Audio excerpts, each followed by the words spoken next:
Bonjour, je suis Jean-Pierre Côté et aujourd'hui on va parler de l'eschatologie. Qu'est-ce que l'eschatologie dans la Bible? L'eschatologie est l'étude des choses des derniers temps. Alors, il y a quelques scénarios majeurs qu'on entend souvent parler. La plupart du temps, les gens, quand on parle d'eschatologie, si on est dans des églises évangéliques au Québec, ou même en France et surtout aux États-Unis, l'eschatologie tourne autour de ce qu'on appelle le dispensationalisme. Le dispensationalisme, c'est l'étude de la Bible d'après Scofield, Darby, qui sont les premiers à systématiser cette façon de voir la fin des temps. Et donc, ça y va avec plusieurs dispensations. De là, le mot dispensationalisme. Alors, on connaît d'habitude, on sépare ça en 7. Il y en a qui vont jusqu'à 9 dispensations. Essentiellement, là, on commence par la création, ensuite, tu as la loi, ensuite, tu as la grâce, ensuite, tu as une espèce d'enlèvement de l'Église, tu as une période de 7 années de tribulation, ensuite un millénium, et ensuite le nouveau cieux, nouvelle terre.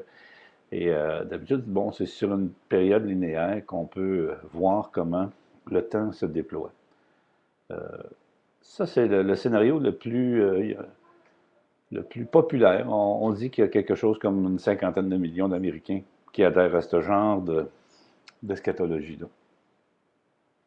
Ensuite, il y a ce qu'on appelle l'amillénarisme. L'amillénarisme,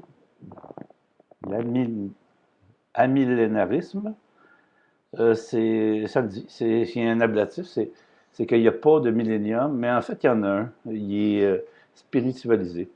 Et tous les textes qu'on voit à travers l'Ancien Testament ou des trucs de bénédiction qu'on rattache habituellement au millénium d'une période de 1000 ans littérale, on colle ça à la période de l'Église. Le temps de la grâce, c'est le temps de l'Église.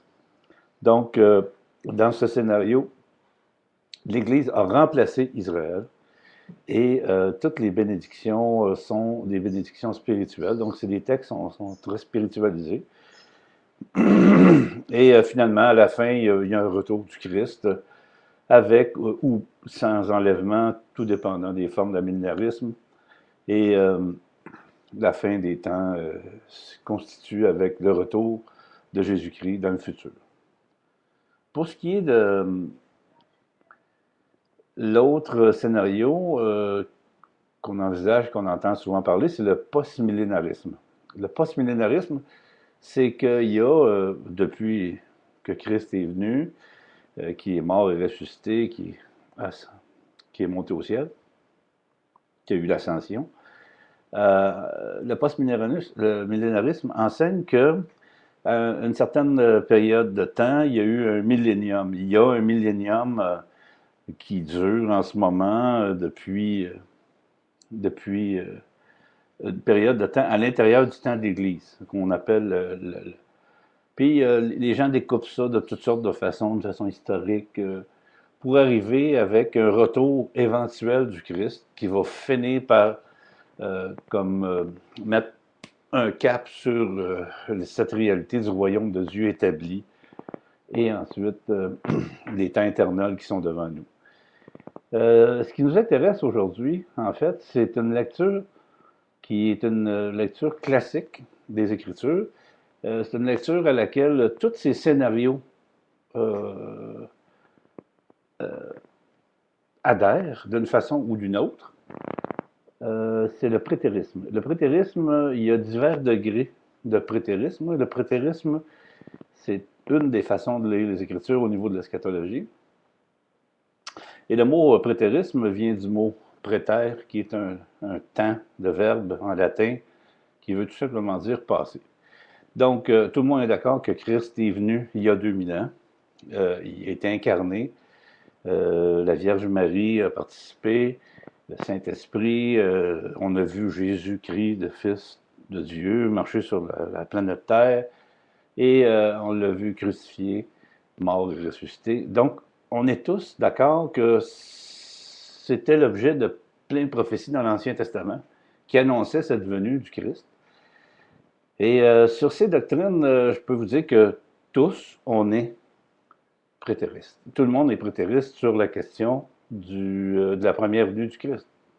Et donc, selon les différents scénarios, il y a des gens qui ont une perspective différente, à savoir quelles des prophéties de l'Ancien Testament ont été accomplies. Et là, c'est que, bon, il y a un camp qui s'appelle le prétérisme partiel, et ces gens enseignent, là on parle de Kenneth Gentry, Gary DeMar, on parle de Gary North, plusieurs noms de, de, de gens, la mémoire me manque en ce moment, là, mais ce prétérisme partiel enseigne que oui, effectivement, tout ce qui se passe dans Matthieu 24, ça a déjà été accompli. Et mais ils attendent quand même un retour éventuel du Seigneur Jésus-Christ. Ils vont attendre quand même une fin du monde. Et alors, ce qui est intéressant dans ces scénarios-là, c'est que les autres, ils préparent le terrain pour une lecture vraiment prétériste de toutes les Écritures. Et parmi eux, c'est ce qui est intéressant, les prétéristes partiels, ils ne s'entendent pas tous sur l'accomplissement de chacune des prophéties. Il y en a qui vont se promener dans Matthieu 24, ils vont dire, bon, dans Matthieu 24, jusque-là, ça c'est accompli, mais à partir de ce verset-là, ça c'est pas accompli. Et alors là, ils divergent, tu sais, et d'un auteur à l'autre. Mais quand on les prend, tous et chacun, c'est ce qui est curieux, tu peux les mettre tous dans un paquet, les grands auteurs du prétérisme partiel, et ils vont dire, ouais, ça c'est accompli, l'autre va dire, ça c'est accompli, là, ça c'est accompli. Finalement, quand ils regardent tout bout à bout, finalement, euh, toutes les prophéties sont accomplies. Donc, mais ils ne vont pas le dire comme ça parce que ils veulent se garder toujours une partie de ce qui n'est pas accompli comme prophétie. Le prétérisme auquel moi j'adhère, c'est ce qu'on appelle le prétérisme, en anglais ils disent full preterist, c'est-à-dire un prétérisme conséquent. C'est un prétérisme biblique qui affirme que toutes les prophéties de l'Ancien Testament ont été accomplies en date de l'année 70 après Jésus-Christ, lors de la destruction du Temple. Et c'est aujourd'hui qu'on va regarder ensemble. Si vous voulez bien, ça va être mon introduction pour cette mini-série sur l'eschatologie. Merci et à bientôt.